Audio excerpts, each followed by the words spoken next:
The Second Amendment, from the day it was passed, limited the type of people who could own a gun and what type of weapon you could own. You couldn't buy a cannon. Those who say the blood of patriots, you know, and all the stuff about how we're going to have to move against the government. Well, the tree of liberty is not water with the blood of patriots. What's happened is that there never been, if you wanted to think you need to have weapons to take on the government, you need F-15s and maybe some nuclear weapons.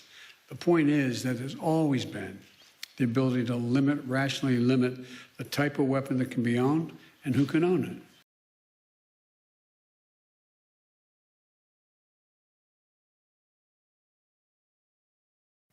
Really, since a lot of the riots and everything have broken out, we've heard a lot of stories about these right-wing extremist groups, right? These anti-government groups, right? The Proud Boys, the Three Percenters, and the Oath Keepers.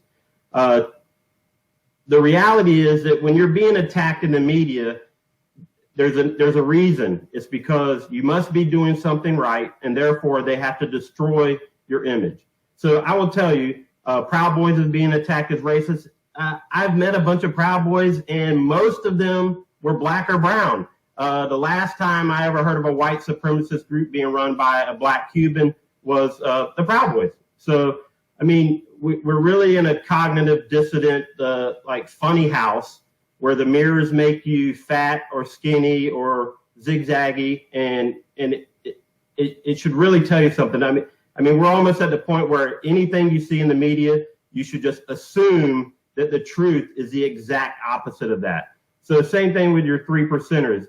You know, you could ask the average American probably doesn't even know what the hell the foundation of the Three Percenters is.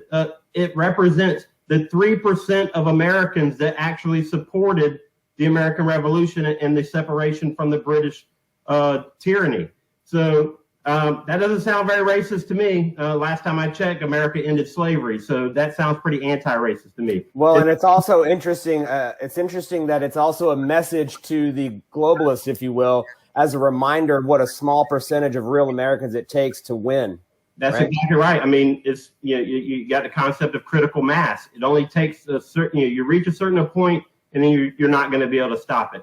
And then you have the Oath Keepers, okay, an organization that simply wants you to remember your oath. And that oath is to support and defend the U.S. Constitution. So it's completely absurd to me to hear the media call the Oath Keepers an anti-government organization when the entire purpose of the Oath Keepers is to preserve the actual form of government that our founders gave us, which is a republic, not a tyrannical dictatorship.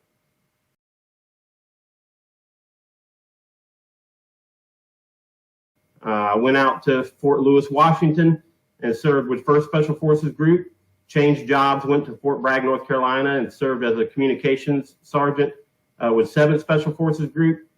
Served time, it's like serving time, in recruiting for about a year at Fort Campbell, and then I made the E8 list, moved over to 5th Special Forces Group, where I did my team sergeant time and led Special Forces ODAs into combat.